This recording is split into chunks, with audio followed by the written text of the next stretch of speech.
હવે વાત ગુજરાતના સૌથી મોટા શહેર અમદાવાદની કરવી છે। એ અમદાવાદ શહેર જેના માટે મોટા મોટા દાવા કરવામાં આવે છે, પણ થાય છે શું? ચોમાસું અથવા તો ચોમાસું ના હોય, કમોસમી વરસાદ પણ હોય, થોડોક અમથો વરસાદ પડે અને અમદાવાદ પાણી પાણી થઈ જાય છે। ગઈકાલે રાત્રે જ થયું, વધારે દૂર જોવા જેવું પણ નથી।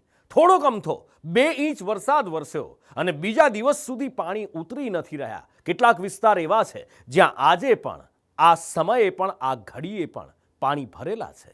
થોડો વરસાદ પડે, શહેર તરવા લાગે, વાહનો ડૂબવા લાગે, વિકાસ ડૂબવા લાગે છે। આખરે કેમ જાણો છો? નહીં ને? જુઓ।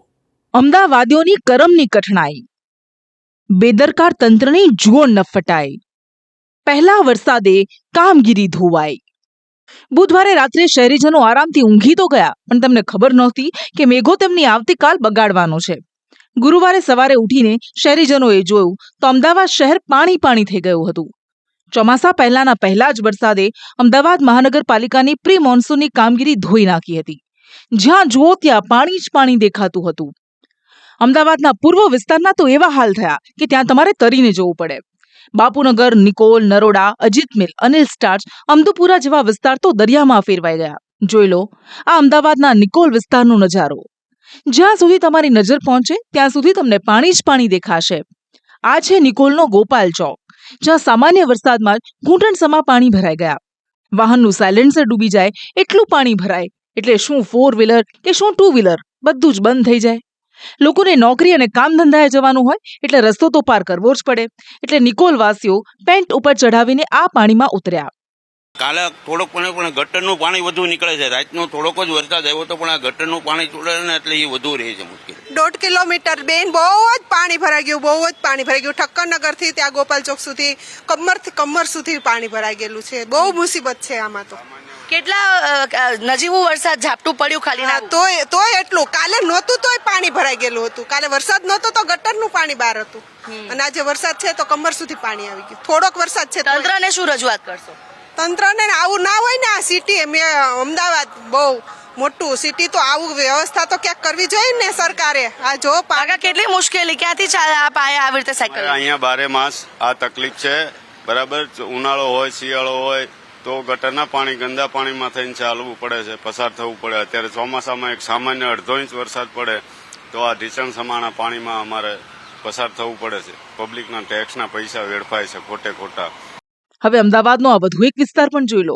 તળાવ જેવો દેખાતો આ વિસ્તાર સરસપુરનો રાજીવનગર છે, જ્યાં પાણી ભરાતા ગટરના ઢાંકણા તો ખોલી દેવાયા, પણ વરસાદી પાણી છે કે ઓસરવાનું નામ નથી લઈ રહ્યા, અને અહીં પણ લોકો પેન્ટ ઉપર ચઢાવી રસ્તા પર ઉતર્યા હતા। દરિયામાં જેમ મોજા ઉછળે તેમ વરસાદી પાણીના હિલ્લોળા વાહન ચાલકોની મુશ્કેલી વધારી રહ્યા હતા। ઇમરજન્સી વાહનો પણ આવા પાણીમાં માંડ પસાર થતા દેખાયા। અમદાવાદ શહેરમાં વરસાદ બાદ ઠેર ઠેર વરસાદી પાણી ભરાઈ ગયા છે। સરસપુર વિસ્તારના દ્રશ્યો છે કે જ્યાં જોઈ શકાય છે કે એ હદે પાણી ભરાયા છે કે 108 ને પણ અહીંયાથી પસાર થવામાં મુશ્કેલી પડી રહી છે। જે ઇમરજન્સી વ્હીકલ્સ છે તે પણ અહીંયાથી મહા મુસીબતે પસાર થઈ રહ્યા છે। તે પ્રકારની પરિસ્થિતિ અત્યારે હાલ સર્જાયેલી જોવા મળી રહી છે, કારણ કે ઠેર ઠેર નજીવા વરસાદમાં આ પ્રકારના દ્રશ્યો સામે આવી રહ્યા છે કે વરસાદી પાણી ભરાઈ ગયા છે, ને અત્યારે વરસાદી પાણીમાંથી જ જે 108 ને પસાર થવું પડી રહ્યું છે, અને વરસાદી પાણી જે છે તે આ પ્રકારે ઇમરજન્સી વ્હીકલ્સમાં પણ અડચણરૂપ સાબિત થઈ રહ્યા છે। તો હવે જુઓ અમદુપુરાના અજીત મિલ પાસેના દ્રશ્યો, જ્યાં પણ વરસાદી પાણીએ જનજીવન થંભાવી દીધું છે। મુશ્કેલી એવી કે લોકોને કામ ધંધે જવું મુશ્કેલ બની ગયું। મુશ્કેલી પડે છે। ઓરાન રોજા અમદુપુરા એરિયાની અંદર, ઓરાન રોજાની અંદર બહુ અમારે મુશ્કેલી પડે છે। વાહનો આવે તો પલાળી દે ને આટલું પાણી રહે છે। અમને બહુ તકલીફ પડે છે, નોકરીએ જઈએ છે પણ અમને પાણી બહુ જ ભરાઈ જાય છે। હવે જુઓ અમદાવાદનો સૌથી જૂનો બાપુનગર વિસ્તાર। અનિલ સ્ટાર્ચ મિલ પાસે એક બાજુ તંત્રએ રોડ ખોદી નાખ્યા છે તો બીજી બાજુ વરસાદી પાણીએ જમાવડો કરી નાખ્યો, જેના કારણે રોષે ભરાયેલા વાહન ચાલકો મહાનગરપાલિકાને ખરી ખોટી સંભળાવી રહ્યા છે। મ્યુનિસિપાલિટી કોર્પોરેશન દર વખતે એવા દાવા કરે છે કે હવે વરસાદી પાણી ભરાશે નહીં, પરંતુ તંત્ર ખાડે ગયું છે અને એમની પોલ ઉઘાડી પડી ગઈ છે। બેન, બાપુનગરનો ચારે તરફનો એરિયા તમે જોશો, કોઈ પણ એરિયામાં જોશો, આ તો સમજો કે 2-3 ઇંચ વરસાદ આવ્યો છે જ્યારે 8 થી 10 ઇંચ વરસાદ આવે છે ત્યારે તો અઠવાડિયા સુધી પાણી અહીંયા ભરાયેલું જ હોય છે. અમદાવાદના પૂર્વ વિસ્તારમાં ભરાયેલા વરસાદી પાણી તંત્રની કામગીરીની ચાડી ખાઈ રહ્યા છે કે તંત્રની પ્રી મોન્સૂન કામગીરી કેવી રહી છે. કરોડોના ધુમાડા બાદ પણ સ્થિતિ બદલાઈ નથી. જોકે હવે તંત્રની બેદરકારી અને અણઘડ વહીવટ લોકોની જિંદગી પણ લઈ રહ્યો છે. ગઈકાલના નજીવા વરસાદમાં કાળુપુરના ધનાસુથારની એક પોલમાં એક જર્જરિત મકાન ધરાશાયી થયું. જોકે નફ્ફટ તંત્રે મકાન ધરાશાયી થયા બાદ ત્યાં નોટિસ ચોંટાડી. આ નોટિસ છે જે અત્યારે લગાવવામાં આવી છે કે પહેલેથી જ હતી? ના, હમણાં લગાવી. જ્યારે આ બધું બન્યું પછી કોર્પોરેશન વાળા આવીને નોટિસ લગાવેલી છે. તો દુર્ઘટના બાદ ઘટના સ્થળે પહોંચેલા ધારાસભ્ય કૌશિક જૈન દાવો કરવા લાગ્યા કે આમાં મારી કોઈ ભૂલ નથી, મેં તો કોર્પોરેશનને જાણ કરી જ હતી, પરંતુ તેમણે કોઈ કામગીરી ન કરી.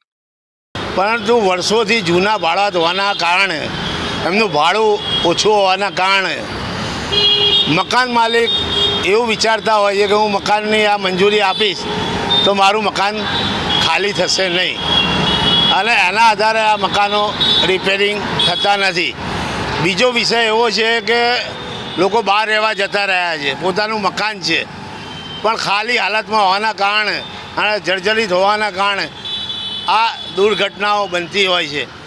આમ નજીવા વરસાદે જ અમદાવાદ મહાનગરપાલિકાના લાખો કરોડોના પ્રી મોન્સૂન પ્લાનની પોલ ખોલી નાખી.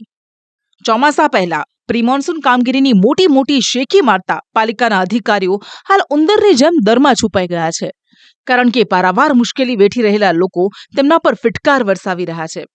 જોકે હજુ તો ચોમાસાની શરૂઆત નથી થઈ, ત્યારે તંત્રની કામગીરી જોતા અને શહેરના હાલ જોતા શહેરીજનોને ચોમાસાનો ડર સતાવવા લાગ્યો છે.